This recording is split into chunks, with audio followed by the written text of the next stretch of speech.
leaders. I'm your coach Adam, here to have an honest talk about leadership, the obstacles you might face, and how to refine your leadership skills to help you become the leader I know you are. So let's grab a drink, sit back, relax, and have a chat. Good evening, ladies and gentlemen, and welcome back to another episode of the podcast. Today we are going to be chit-chatting about small talk, why you need it, and how to start having those conversations. So without further ado, let's jump right into it. So I know what you're thinking when we talk about small talk. You're thinking, oh God, small talk.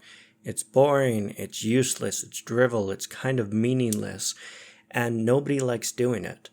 To which I would say, one, yes, there are some people that like doing it, and two, you're not wrong. It is kind of boring, it is kind of meaningless, and it is kind of drivel. The thing to think about small talk, though, is small talk is really kind of a test, if you will. You're testing the other person to see how good their communication skills are, and if they're really worth somebody, or they're worth your time to communicate with. And when you have small talk, what's really happening is you're exchanging an invisible currency between yourself and the person you're talking to. You're trying to figure out if they're wealthy in this currency or they're poor, and they're doing the same thing to you. Are you wealthy or are you poor? And the thing is that if you are poor in this currency, people don't talk to you. They smile with you, they might take you for a bit of a conversation, but beyond that, they don't go any deeper, the relationship doesn't go any further because they've judged that you're just not worth their time. But on the other hand, if you turn out to be quite rich in small talk, you turn out to be quite wealthy in small talk, then people talk to you more. They want your information. They want to hear your thoughts and opinions about much deeper and in-depth discussions. Because let's be honest, if you cannot talk to me about the weather and what the weather is like, then I'm not going to talk to you about geopolitical phenomena that are happening, for example, between Canada and the United States. It just won't happen. So that's kind of why we need to start doing small talk. And in a leadership perspective, small talk is really our gateway into building the relationships of the people around us, getting to know our team and getting to know who they are as an individual. By doing this, by having this small talk, by building up this relationship, we ultimately build up trust. They learn to trust us, and we learn to trust them. And then on top of that, we build up our communication between us. We learn how they communicate, their style of communication, and they learn about our style of communication, which is very important because we want to build that communication, particularly when nothing's going on, because when shit hits the fan, our communicational skills need to be really on point. So, this is kind of the keystones and the cornerstones of all that is small talk. And I know what a lot of you are thinking right now, which is, Adam, I really don't want to learn this because this is so boring. I hate small talk. Small talk is awful. And I understand. I mean, about 6-7 years ago, I was working with severely mentally ill people with drug addictions.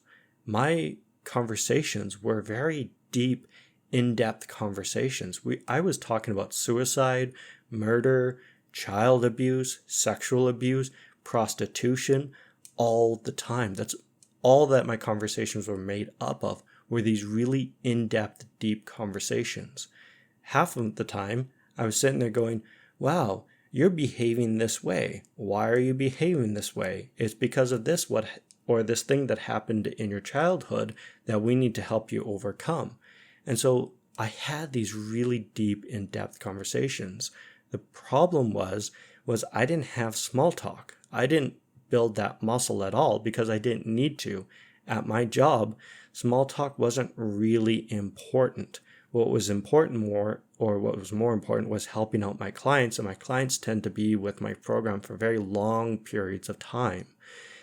And when it came to my personal life, I wasn't out making friends or stretching my boundaries. So really, I had the same friends that I had had since high school. And there was no reason for me to have small talk with them because we had already done that. And it wasn't until I ended up going into seeing my counselor, because I ended up getting PTSD from work. Don't be a nurse, kids. It's not worth it. But I ended up going in for PTSD, and I was kind of chit-chatting with my counselor in regards with how lonely I was and how I really wanted to get out there and talk with people, but how I struggled so much with having small talk. I thought it was bullshit. I thought it was boring. It was useless. Nobody wants to hear about somebody's vacation. Nobody wants to hear about that silly dog that they saw at the park. It was all mindless drivel.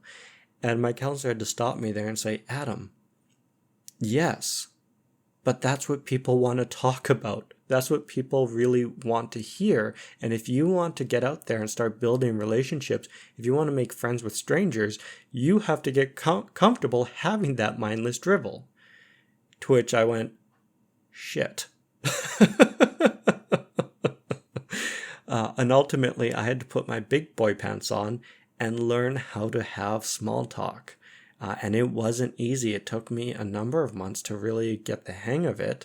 But I promise you guys, like, if you don't know how to do small talk, you can learn it. It is a skill that you can learn. You might be a little rusty or might be pretty awful at first, but you can definitely learn it.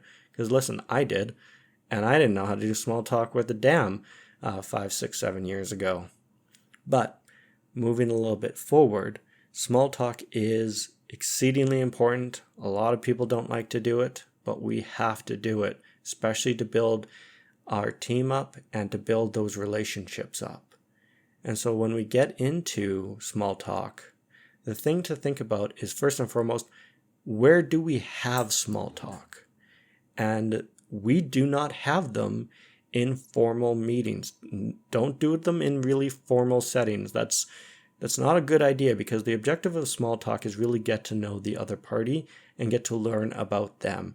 And if we, for example, call somebody to our office or call somebody to a very formal meeting, they're going to have their guard up.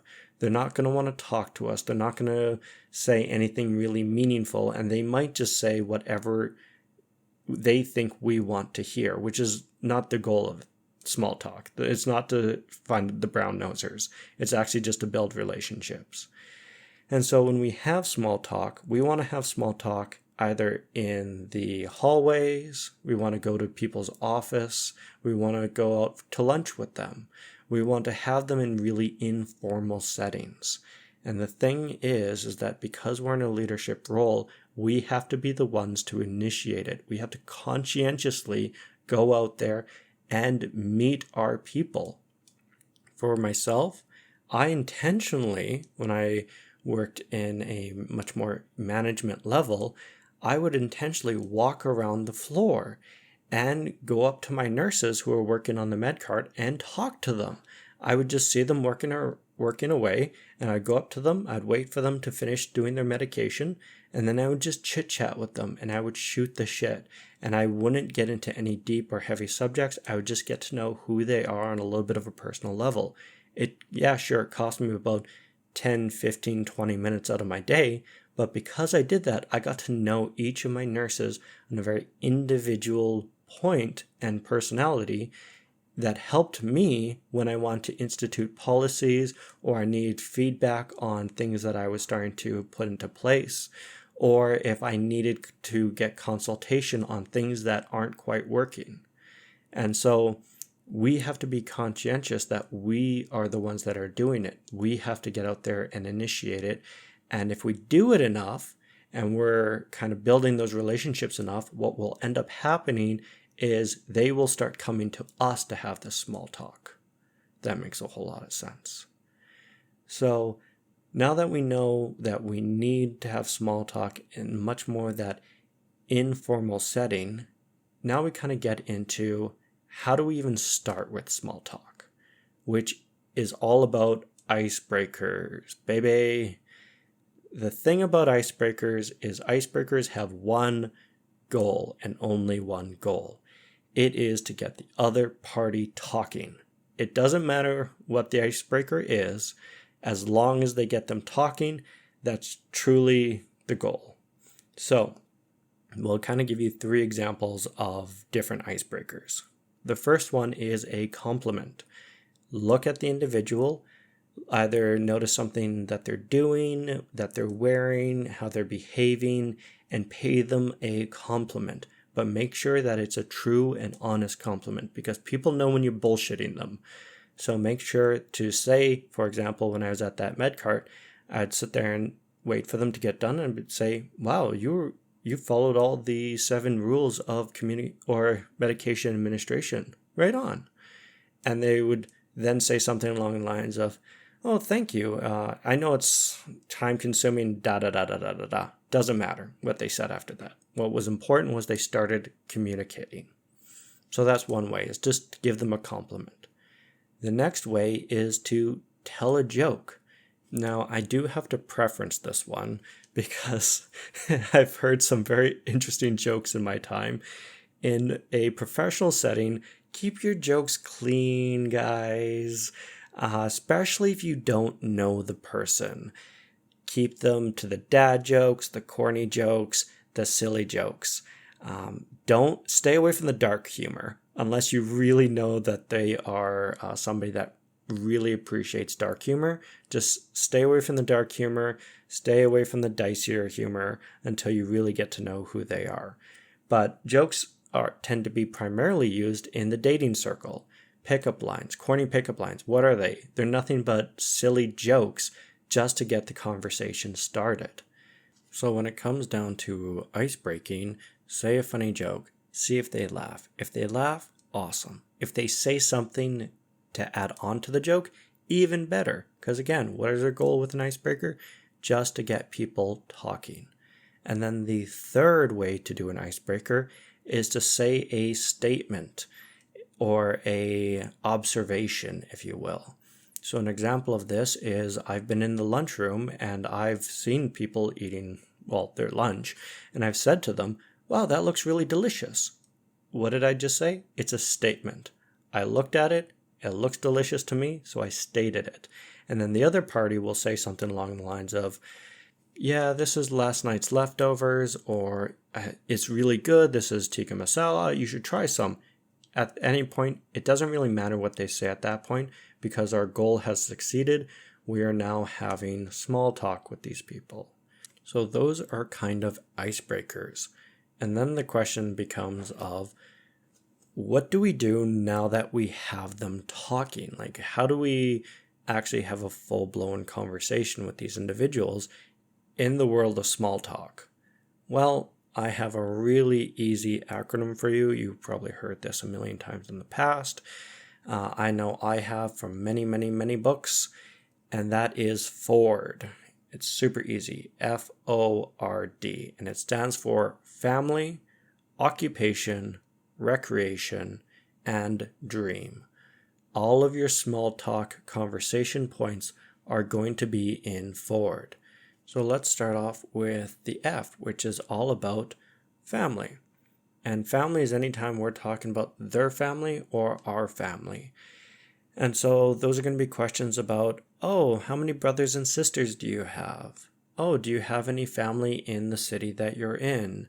You're going home for Christmas. Where's home? We're really talking about that family point. Generally speaking, in Western society, you don't want to start off with family because people tend to find that quite weird. We want to start more along the lines of occupation or recreation and then bleed ourselves into family and dream.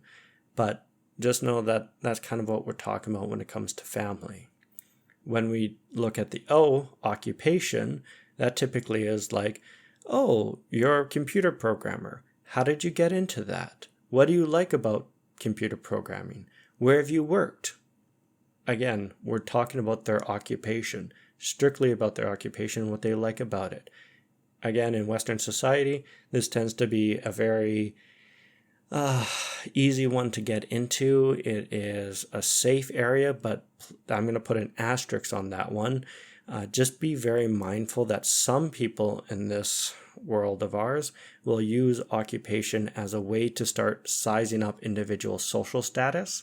And so sometimes people can be quite guarded about what they do for a living. That being said, if you're working with them, if you hired them, then they shouldn't be that cagey about it because you're at work. This is something natural to talk about and to kind of build upon. From there, we're going to talk a little bit about the R, which stands for recreation. This is going to be anything that we are doing outside of work. This is going to be our movie choices. This will be our books that we're reading. If we're working out at the gym, this is going to be bike riding, hobbies, model making, painting, whatever we're doing for fun that makes us happy. Netflix is also in here. If you're talking about shows and show recommendations, we're really in the R of Ford. Absolutely a fabulous place to be when we're having small talk. And we can really spend a lot of time in the R section. In fact, you could probably spend your entire time talking about recreation and spend no other time in the other 4 subjects. And so the last subject that we're going to talk about is the D, which is dreams. And this is where the individual wants to go. Where do they want to take their career? What do they want out of life? What do they see themselves doing in 5 to 10 years? This is where they want to go. Now, I need to put an asterisk here. Never, ever, ever, ever, ever talk about somebody's dream until you've built up some rapport, some trust with the individual. Because if you don't have trust or rapport with them, they're going to look at you and be like, I'm not telling you jack shit. And I've experienced that firsthand. Remember when I said that I saw a counselor for PTSD and then she was all like, hey, you need to work on your small talk skills. Yeah, well, I learned about Ford and I went out there to start talking to random strangers. And my goal was to make new friends and expand my social circle. And let me tell you, it was a giant pain in my butt. And when I first learned about Ford, I was like, oh, I can enter into any of these 4 subjects and we're having small talk. That's so awesome. But you have to be a little bit tactful about how you're doing it. And me kind of getting out there with no mentor, no real help, and just literally reading this in a book and then just trying to apply it to my life, I was a little bit clumsy, to say the least. And I remember this one gentleman that I was chit-chatting with, and we're going to call him Mark. And I met Mark at the grocery store, and when we had kind of just started chit-chatting, I asked him about what he did, and Mark told me that he was a bus driver. I was like, oh, that's so cool. Like, how did you get into bus driving? And he's like, well, I didn't really want to be a bus driver, but I went to a career fair and I saw that they were hiring, and I kind of started chit-chatting with them, and I found out the benefits and the pay. I was like, oh, that's kind of cool. And I found out the certification involved, and I said, well, I guess I'll do it because I don't have much going on in my life. And so Mark kind of just jumped into being a bus driver. And that's all well and fine. And I was like, oh, that's so cool. And then I said to him, so where do you kind of want to go with your life? And I could see it in his eyes that I had screwed up royally. Because what had happened was, in my mind, I had just jumped in forward. I had gone from occupation to dream, and I said, oh, I'm in one of these 4 little categories. What actually happened was I had just insulted the man to his face. And so we were talking about occupation, and he said he was a bus driver. And then by jumping directly into dream, I had essentially implied that being a bus driver was not good enough and that he should aspire to something else in life. And I could just see it in his eyes that I had just screwed up. And he just looked at me and I looked at him, and then he just turned around and he walked away. And I went, ah, shit. I done goofed. So when it comes to dream tends to be a little bit more of a touchy subject. So typically speaking, if you're going to start off with small talk, start talking about their occupation. From there, move into recreation, spend as much time as you want or as little time as you want in any of these subjects. But typically speaking, we start in occupation, then we can move into recreation. Sometimes it'll come back to occupation. That's fine. Don't feel like you need to rush it or you need to keep strict boundaries on the little topics of discussion. But from occupation to recreation, then we can kind of move into family. And then once we build up rapport, once we build up this trust between them and us, then launch into dreams and try to figure out where are they going to go. And that is the easiest way to have a conversation with somebody without it kind of blowing up in your face. Learn from my mistakes, people. Don't jump right into dreams. You might accidentally insult your people, which is something you don't want to do. On top of that, one of the big things about dreams, especially in a working environment, is people tend to be very guarded about their dreams. And so if you start prying into that, they might either lie full-heartedly to your face about their dreams, or two, they might express their dreams, and then it's your job to support those dreams, because dreams are very delicate things, where if somebody divulges their dreams to you and you make fun of them or are disapproving of that dream, then they themselves will clam up, will shut down, and you will essentially have destroyed your relationship with that human or individual. So the big thing to understand is, one, we need to build up that trust before we get into dreams. And two, when they divulge their dreams to us, we need to support them and we need to congratulate them on where they're wanting to go. Never put somebody down when it comes to their dreams. So to recap a lot of what we talked about small talk and why it's important. It is the cornerstone to building the relationships with the people that we're working with. It will ultimately help smooth over any communication issues that we have. It'll help us reach our goals. It'll help us overcome obstacles. Really, relationships with the people we're working with is a must. And small talk is the key to building up those relationships. We talked a little bit about where to have those small talks, really in that informal setting. We also talked about icebreakers, which are anything to kind of get them chit-chatting with us. And lastly, we talked about our 4 conversational areas to have, which is family, occupation, recreation, and dream. And if you can follow that, you can have small talk. So I hope you learned something, enjoyed what we talked about, and I shall see you guys in the next episode. Cheers. If you've enjoyed this podcast, please subscribe, give it a like, and share it with a friend. And if you're ready to take the next leap and improve your leadership skills, head over to www.seedingthelead.com and book your free coaching session today.